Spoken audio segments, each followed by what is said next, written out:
The Late Late Lunch Show with Back to the Garden Childcare. Natural beginnings for bright futures. Back to the garden! It's Rod Maxwell and Radio Alti on the Late Late Lunch Show, supported by our friends from Back to the Garden Childcare. And the lunch discussion today is a discussion I'm having with my old friend. I call him old friend. I've known him now for about at least 8 years, if not more. And fellow podcaster. He is the poet. He is the writer. He is the podcaster, and even a music producer. He is Paul Davies, coming to me live from the Skiathos. How are you, Paul? I'm very good, thanks, Rod. It's been too long that we've had these little conversations, and I'm looking forward to what we've got coming. Do you know what? You show that mug. I've got mine in there, but I didn't have time to make a cup of tea. Well, I'm just showing the mug that we had from our podcast, the Life After Work. And that's how, well, even though we had met before then, that's how we got to know each other. And have we ever met in the flesh in the last 8 years? Oh yeah, we've seen each other a couple of times. I've been to your house, for God's sake. Oh, of course you have. Yeah, sorry, that's my bad memory. Yeah. Twice. But look, you're in your little. I almost think you're like a secret agent in your little hideaway on the Greek island of Skiathos. By the way, I was over in Greece, as you know, recently, and what a fantastic country overall. Yeah, it really is. I mean, you know, sometimes you feel like they're stuck in the 70s with the ways and the things like that, but it's just so laid back and relaxed, and you know, everybody's sort of got respect for everybody else, and crime is low. You know, I leave my front door open when I go out, and it's like no one's ever going to come in. You know, it's just a nice place to be. It's a nice place to. I mean, it's got its problems, don't get me wrong, but it's just a nice place to relax and unwind, if you like. And even though it's part of the wider Europe, it does seem it has a very, very different Mediterranean feel to it in both the culture, the food, the atmosphere, compared to Spain or France or even Italy. Yeah, it absolutely does. In fact, I'll tell you an interesting fact that this year, because Spain closed some of its resorts to the tourists because of what's going on with Airbnbs, etc. A lot of people who normally fly to Benidorm, and we know this, came over to Skiathos because EasyJet dropped the prices and they came over for the holiday. And the locals noticed the type of tourists that were coming over. And were saying to me, Skiathos isn't really the place for them because they all wanted loud music and beer by the pool and everything like that, and it was a totally different clientele this year in Skiathos. It really was strange. I noticed a lot of Americans when I was in Paros and also in Santorini, but I gotta say, even Athens is such a different capital city, and to walk down the street and then you suddenly see this ancient monument, it's madness. It's unbelievable. Yeah. The Acropolis is on my bucket list. It's been on there for years and years. And me and Jane did a road trip from here a couple of years ago. We love Athens. Athens is amazing. It was a real treat to be in, and you could feel the history of it. You could feel the sounds of time, if you like. It was really something. But talking about the sounds of time today, we're going to have a chat about the influence of AI on the arts and maybe on the world wider, because you're somebody who has taken to artistic traits unbelievably. I mean, you're a poet, you're a writer, you're even been involved in some film scripting, and recently you've produced an album based on your poetry. I mean, you've been like a word generating machine since you've been out in Skiathos. It's true. I'm always thinking of different angles to come up to primarily get my words, not just my books, but my poems and everything out there in a format that people enjoy listening to. Because a lot, unless you've got an audio book, don't want to hear me going and this da. So I thought let's add a bit of flavour to it, which brings us to the fact that I've produced a music album based, well, not based. All the lyrics are from poems, new poems, old poems, and made it into an album, which incidentally will be on sale on the 10th of November from Spotify, Apple Tunes, all that business. And we'd been playing them. I'd been playing the show, and you sent them to me, but you didn't give me any of the background. And I started playing them, and I thought, wow, right? And I knew it was your words. I knew it was your poems, but I had no idea that all the music and all the production was based on AI. I couldn't tell. Yeah, I mean, I've AI is one of those things to me where I both love it and fear it. Yeah.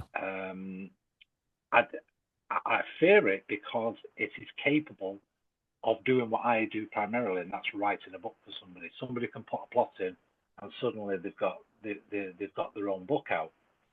So that worries me.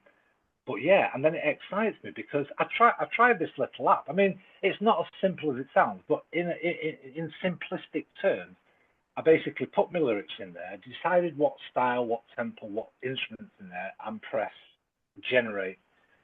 And the first one came back, and I went, "Oh, sugar!" And it was like, that's like a real track, an actual somebody singing real track. So consequently, I did it with all other bits of my lyrics, and it came to be that suddenly an album's produced. But like you played one of them on your show last week, and me and my daughter who was on FaceTime to me because I didn't know you were playing it. You crafty little sod. You didn't tell me. It came on, and I was literally gobsmacked. I was like, "Oh my god, that sounds like a bunch of musicians have gone into a Studio. recording studio and done the bit." And my daughter was like getting all emotional. She said, "Oh my god, that sounds great on the radio." And I really couldn't believe it. Now, I'm not blowing my own trumpet because it was my lyrics and such, and I sort of post-produced it. It was the fact that by using a simple app, that came out and sounded the way it did on your radio station. And it just blew me away. It really blew me away. Well, it blew me away, and I think I remember hearing them. You didn't tell me how you produced them, and I went back and said, "Who's the singer? Who's the band? How did you do this?" But you know, Paul, this is the first time I can recall. Now I'm 55, but this is the first time I can recall a technological revolution. Let's call it that. A technological change that I both not excited about, but I'm actually slightly petrified about a little bit, as much as I'm also fascinated. But I've never had that sense of fear or concern about technological change before. And I don't know if it's my old age, but my mid 50s, or I don't know whether it's because I'm thinking about the impact it could have and the way it could create situations that aren't real. But this is what we're going to talk about today on the lunchtime discussion. So my guest today is my old friend. He's very, we exist in virtuality almost, don't we, Paul? Yeah. Yeah, but actually, it's not. This isn't me. I'm out shopping. it's his what is it? Your AI self. Anyway, we're talking AI. We're talking about the arts, and we're talking about the future on the lunchtime discussion today. We'll be back with Paul Davies in a couple minutes' time. You're listening to the lunch discussion on the Lately Lunch Show, supported by Back to the Garden Childcare, and I'm very much going back to. It's actually 5 years ago when we were doing the podcast in the middle of lockdown, and the podcast was Life After Work. And that's when I properly got to know Paul Davies, who I used to call the author and the poet and the podcaster. Now I've got to call him the author, poet, podcaster, and music producer as well, because you've created a body of work, and what's the name of the album? The album's called Lyrical. Because of the words of the poems in there, and yeah, I'm happy and kind of proud to say that I have produced this music album. Which, I mean, I love music as it is, but I can sing. apparently. But as for playing a musical instrument, I haven't got a clue. So, But you have produced these tracks, and that you've chosen aspects of them that create the music. You've chosen the style, you've chosen the instruments you want, and then AI does the rest. Of course, it's your yeah, words, I should say. yeah, that's basically what you do. You put in your lyrics. You have to decide the genre that you're going to play it in. You have to decide the tempo. You have to know if there's a particular what instruments you want and what instrument should be sort of enhanced within the tune. And there's all other little bits and pieces, and you throw it into AI. Actually, when you think, I have done a lot of production because you throw it into AI and it will send you back this song, which in itself is amazing. It just sounds amazing. But then what I've been doing is, because what it will do, it will send you two versions of the same lyrics, the same song.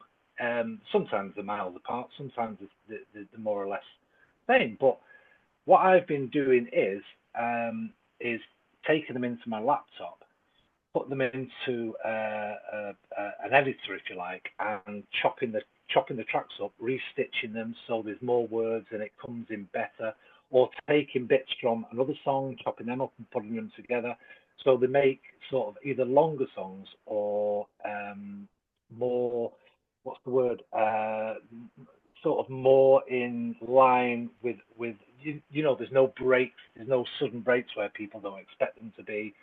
And it's been, do you know what? Hand on heart, I have nothing now. I mean, I had respect before, but I have 100% love and respect for professional sound engineers who do this for bands, for not AI bands, for normal bands, because their work to produce the sounds that we hear on radio and on CDs, listen to me, God, they don't have them anymore, downloads, you know, it's an art onto itself. It really is an art. And of course the musicians who can play instruments, total respect. No, if you wanted to be glass more than half full on this, you turn around and say, this is just another development on mixes and people remixing and rap music rapping over the top of tracks, and people who do 12 inches based on somebody else's work or remixes or whatever. And because a lot of that is studio produced, isn't it? You know, and the other side of it you could turn around and say is that it enhances the original body of work, which is the poetry that you've done, which is 100% yours and 100% original. And now you can take it a step further. That's I guess the glass half full argument. The other side of it says, well, what's the impact on the industry? You know, are we going to get to the point where there'll be no original artists playing on records? There'll be less musicians available, and the only time when musicians are needed is when it's a live event, if you know what I mean. Do you know what? It's funny you should mention that, because you know my good friend Mark Screeton, who's a musician. You've had him on your show and you've played some of his tunes. When I was sending him the songs that I made, I felt guilty, because I'm sending something that's, if you like, false to somebody who plays musical instruments and has produced and made albums with proper musicians and proper engineers and all that. And I felt kind of guilty. I mean, he would never do it, but it's as if he would turn around and say, I don't want to talk to you again. Because I was thinking, he takes, as every true artist, they take months, sometimes years, to complete an album. My album was done in nearly 2 weeks. It's mad, and I honestly thought. So I'm stuck between that, like you say, that half full, half empty, where I'm proud of the sound and I'm proud that my lyrics are there, but I'm like, is this right? Have I done right? Is this ethical? Yeah. Is it ethical to do this? And we'll pick up on this point about the ethics of it, because I guess ethics come down to how you're portraying it, and whether you're portraying it as a bunch of artists who it's not, or you're projecting it as what it is. Anyway, today in lunchtime discussion, we're talking about artificial intelligence. We're talking about the arts. I'm talking with the storyteller, Mr. Paul Davies, the poet, the podcaster, film script producer, and also the music producer as well. There's no ends to his strings to his bow. He's coming to us live from Scathos. We'll be back with him in a couple of minutes' time. So, Paul, you make a good point there, is that I think in a way what's happened with the arts anyway is that even from lockdown, we started to appreciate the real experience again. So people wanted to go to gigs. People wanted to go to poetry recitals. They didn't want to just do it over Zoom or to hear it. And so they re-engaged with the real art, and they wanted to go to galleries to see the Mona Lisa or whatever. And it feels to me like actually, as much as the digital channels are a way of teasing people and introducing them to things, ultimately the true art is in the performances and in the real life experience. And this album that you've done, unless you manage to get a bunch of musicians, you'll never do that in that way unless you do a recital or you got a backing track. So I guess I'm sort of saying is that you could justify the more artificial nature of music production or book production or film production, maybe less, by saying you can't replicate that as easily in a live environment.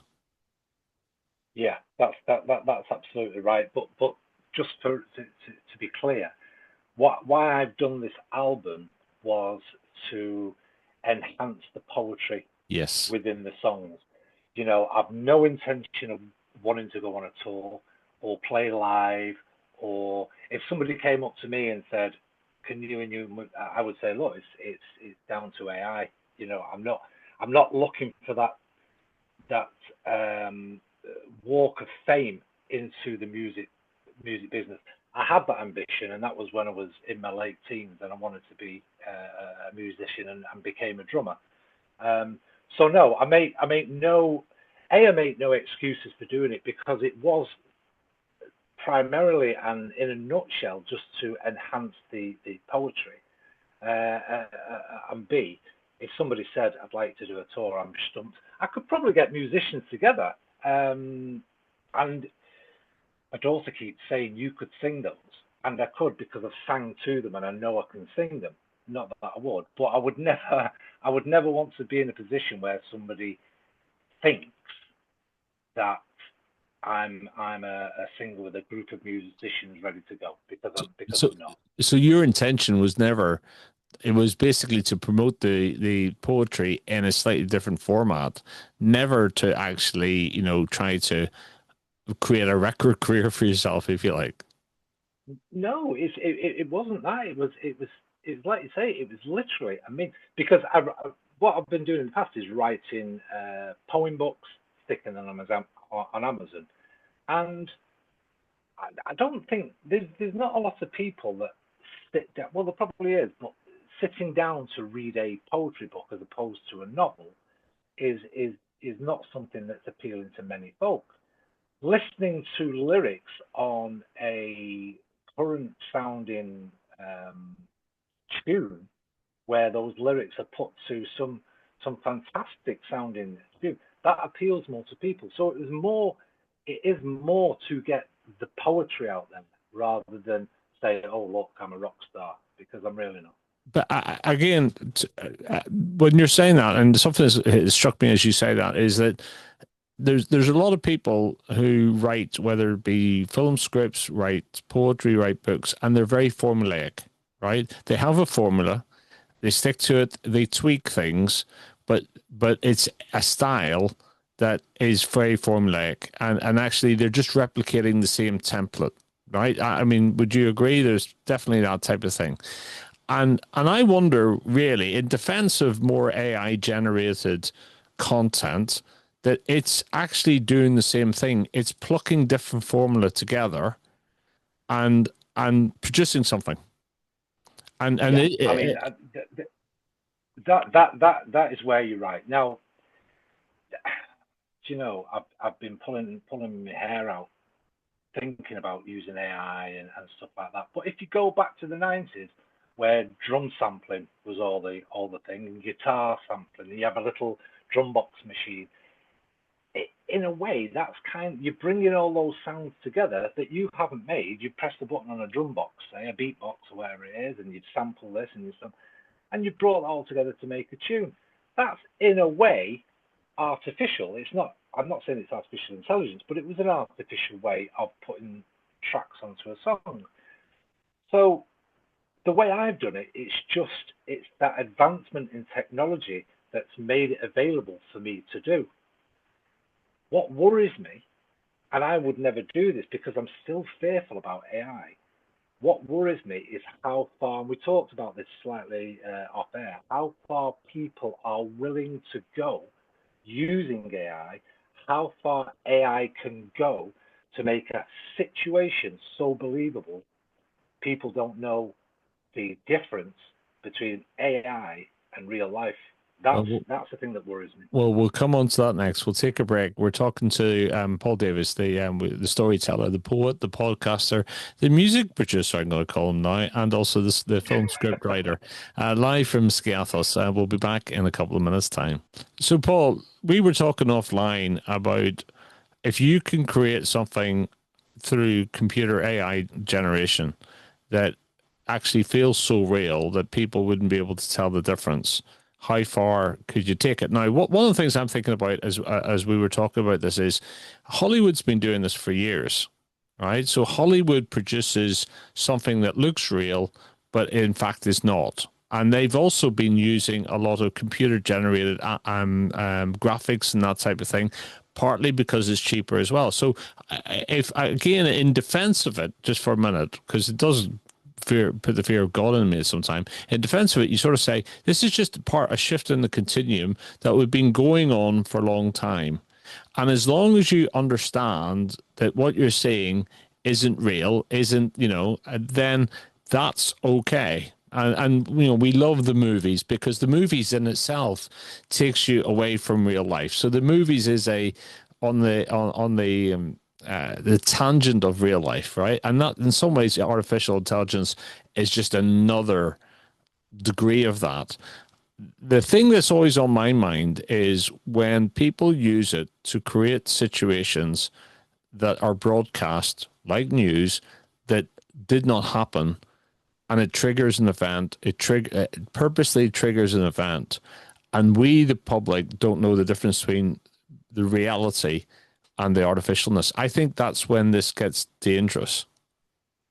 Yeah, I think you're absolutely right. You made a good point there. Now, when people go to the movies, I mean, movie studios, yes, they will use AI because it's faster and cheaper than a green screen, and it helps towards their cost. But people go to the movies and they know what they're watching is a film.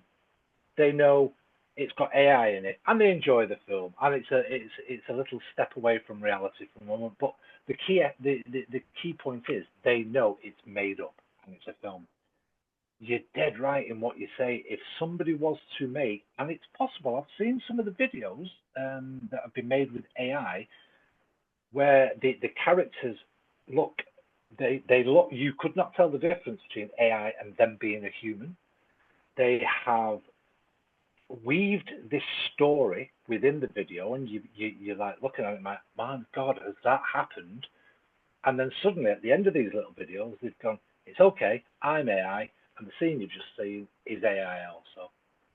But that's the power of AI, and that's what's the frightening thing here, Rod, is that's the power of AI in its infancy.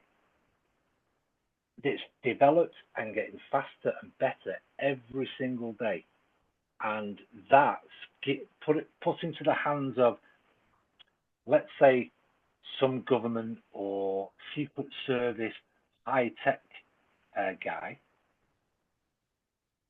and their order is make up a scene that will upset the world balance or the world economy or the world at war, and we want you to make that now because we're going to use it as a tool. And like you very rightly said off air, that right there is an act of terrorism, which it's not completely monitored by anybody. I know the government said a few years ago you need to slow down on things like ChatGPT because you're growing too big and too fast, and they were worried. But that is one hell of a tool for the people who have got hidden agendas to use.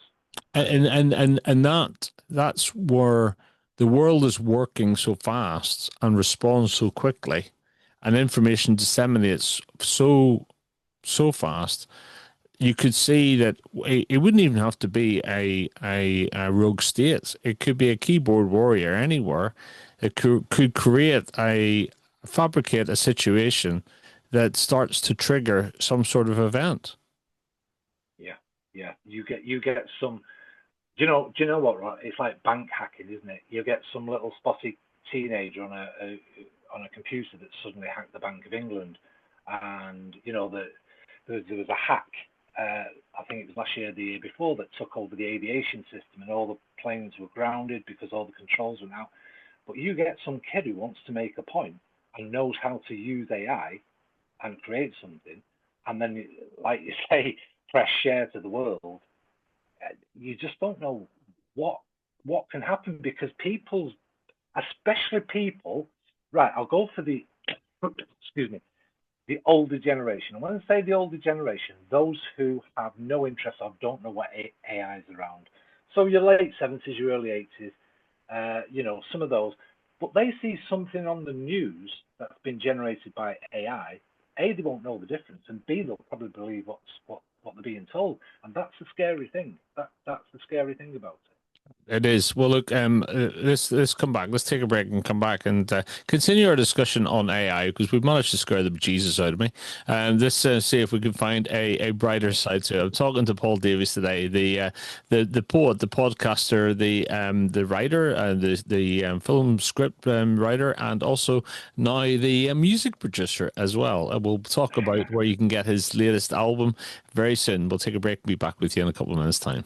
So it's Rod Maxwell on the Late Late Lunch Show, and the lunchtime discussion today is all about artificial intelligence. Now, I'm thinking, just as we're talking here, that we've met each other probably 2-3 times in 8 years, right? But our relationship, friendship, exists in a very artificial, ethereal, digital format.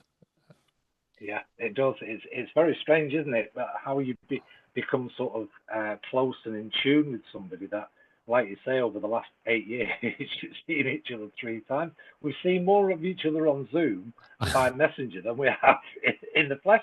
Like I say, you might not be real. I might just be talking to a computer thing. Well, I had to say, I don't think they could artificially generate you, Mr. Davis. I think it's the real thing and the real thing only. But we just discussed a sort of what would you call it, a worst case scenario type of situation, but and I don't know whether I'm letting my mind run away with me, and I don't know whether it's the product of not working and having too much time on my hands and all that type of thing, and getting to that age group. I don't consider myself old, but I now become more aware of things, and I don't know whether, I don't see many other younger generations worried about the same thing. I don't know where they are on this. Do you think it's just a function of our age, do you believe? I think you get to an age where, like I'm 60, 61, and you're in your 50s, but we've been through, we've got a lot of life experience there. So what we've become is, we're still young enough to understand what's going on. We're still young enough to use what's going on. But I think, unlike the youngsters, that we're very cautious as to what we can do with it. Whereas the fly by your seat of your pants 20-year-old, look what I've done, blah, blah, blah, blah. I don't give a damn about the consequences. I'm pressing send and away it goes. So we become very cautious about which direction it will take. Will it take a good direction? Will it take a bad direction? And do you know what? The bottom line is, it's like the internet. It's the greatest thing and the worst thing ever to happen. As for the future of AI, But Who knows? do you know what? There's actually, in some ways, the thoughts we're having about this, they're not original. If you cast your mind back, I wasn't alive then, but when Neil Armstrong first landed on the moon, right, there was a whole set of stories following that period that said that the whole thing was a Hollywood setup. It was the US government needing to show that they had superiority over the Soviets, and there were a number of indicators that suggested that it was all a Hollywood fabrication. Now, that is exactly the same sort of thing that we're dealing with today, separating fact from fiction, from artificialness and creativity from fact.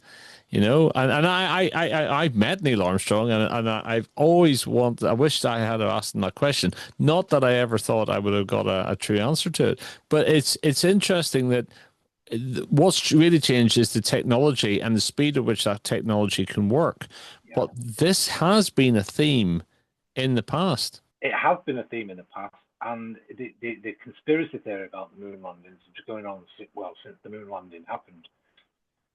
But you see, here's the thing: when AI sort of first came out and was getting traction in the world, did you know? Have you noticed?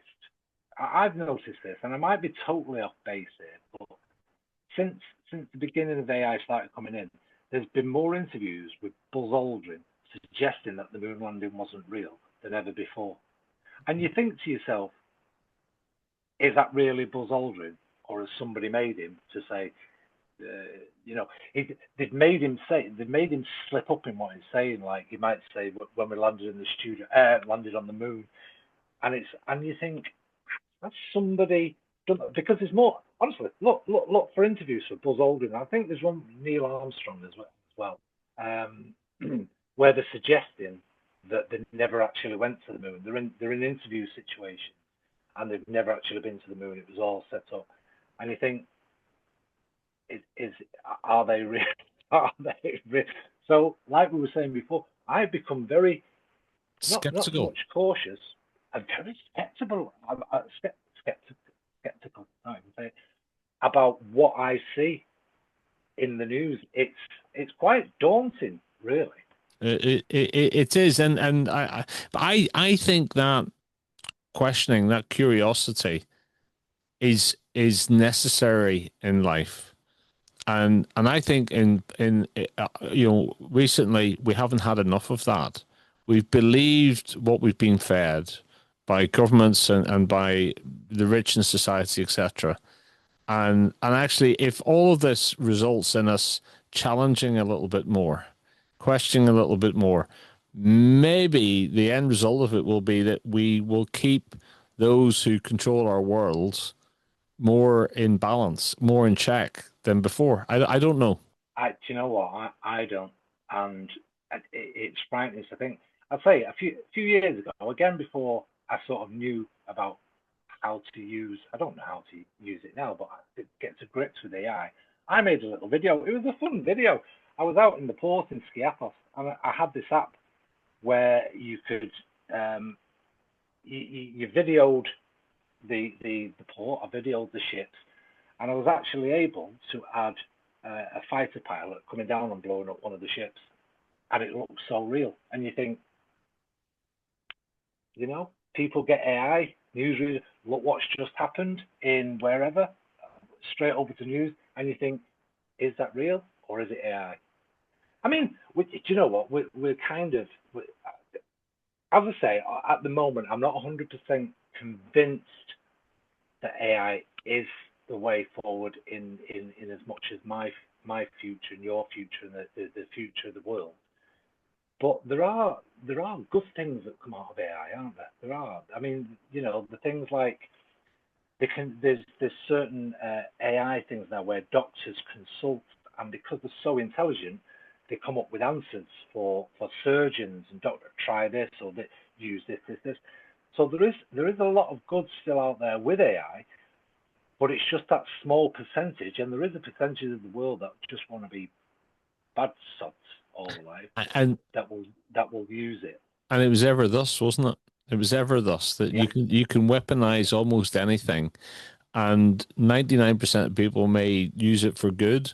1% may use it for other purposes, and it comes back to fear. I mean, I look at it from a point of view of health and health management, and I'm a big believer in what I call predictive health, in helping people identify issues earlier, and therefore curing them or managing them earlier, so you prevent worst case situations. If AI can help with that, and I wish there was more positivity. I wish there were more positive stories that came out sometimes about the direction it can go in, because that would be a game changer in the world of health, I think. And also, we just can't afford certain things now that if we can use technology to help us manage them, all the better. Absolutely. I mean, in the world of medicine, I think it would be, and it is an absolute godsend because, like you say, the amount of money they can save on certain medical procedures by knowing exactly what they need, what they have to do. So I think, do you know what? I'm going to remain cautious, but I am excited about AI. It was something that I wasn't too sure about, and I thought it was quite scary, and it still is scary. But I'm quite excited, and it'd be good to see what the future brings with it. But like you say, it needs some top tech CEO from an AI company to say, look, this is what it can do, this is what it has done, and this is what it's going to do in the future, and to explain it to people so they know, because people living in ignorance isn't the way to treat people really. But Well, that's just my thoughts. ignorance can breed fear, and fear can cause trouble. But we'll take a break. I want to come back and talk about the very real Paul Davies and about his new album is coming out, and it's all linked to our conversation today on artificial intelligence. Fear or embrace, I feel, is the way this is going. Oh, beautiful, Thank you. beautiful. And that wasn't AI generated, by the way. We'll be back with Paul in a couple of minutes' time. It's Rod Maxwell and Radio Alti, and we've been talking about intelligence. I'm not sure me and Paul have that much of it. I certainly don't. We've been talking about artificial intelligence, and there's nothing artificial about either of us. I think if AI can produce another Rod Maxwell, I would be interested to see it. But there you go. It'd probably be as big a pain in the arse as my mother as I am. But we've been talking about it too with Paul, and who's a podcaster, poet, writer, a producer, and now a music producer. And your new album, what did you call it? Lyrical? Lyrical, yeah. It's called Lyrical. For the simple fact, it's got all the lyrics of my poems in there. No, I have to say, it must be lovely to hear your work in a different format, but it's still your work. They're still your words, and I've talked to you over video, and I can tell you're very proud of this, and I think they're fantastic. You would not know how they've been produced, which is also in itself very scary. But the very fact that those are your words, and they mean so much to you, and to hear them in a different form, I think it's really quite fantastic. If you put aside the concerns you may have about artificial intelligence and all that type of stuff, if you just look at that product and the fact you were able to do it from your abode in the Greek islands, I think it's fantastic, Paul. Yeah, thank you very much indeed. It like I say, it's just another medium to get. I mean, I've made videos with my poems. I've just read them to nothing.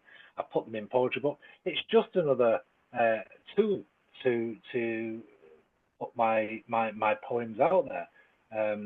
And yeah, when you say proud, yeah, I'm quietly proud of it because I think personally, I think they sound great. My lyrics are in there, and do you know what is really good?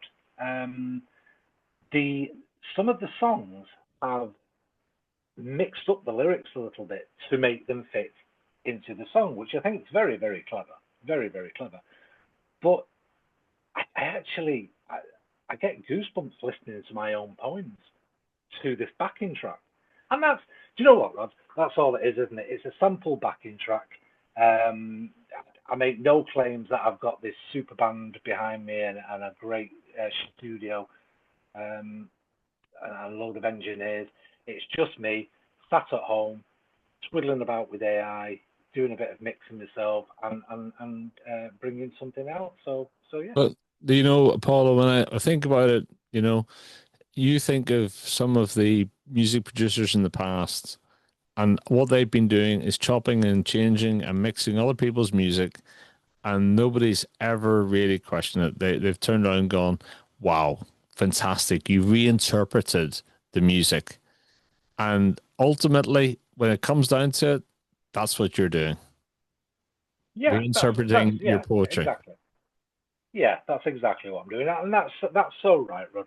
With actual physical engineers and producers, they will cut and mix a song that they feel will sound good to the audience. It's not necessarily the way the musicians have played it in the studio and put it down as the first sort of track. When it's mastered, that's when all the genius of the engineers and everything comes in. And yes, if you like, they manipulate that song to make it sound good. That's all I'm doing here, manipulating my words into a sound format, into music format, and making it available to whoever wants to listen. So when will Lyrical be available to the public? It will be out on November the 10th this year. It will be available on, forgive me if I don't remember all the Spotify, Apple Music, YouTube Music. There's a bunch of others. There's probably about nine or 10. Amazon? Heart Radio. Yes. Amazon, Heart Radio. They're all coming back to me now, but about 10. I will post all the links on my usual social media. But yeah, I hope people will sort of, if only buy one song, because you don't have to buy the whole thing. You can buy everything, isn't it? You can buy one track at a time, and just have a listen. And what would be interesting if they actually inbox me, DM me, email me, and tell me what they think about the fact that I've used AI.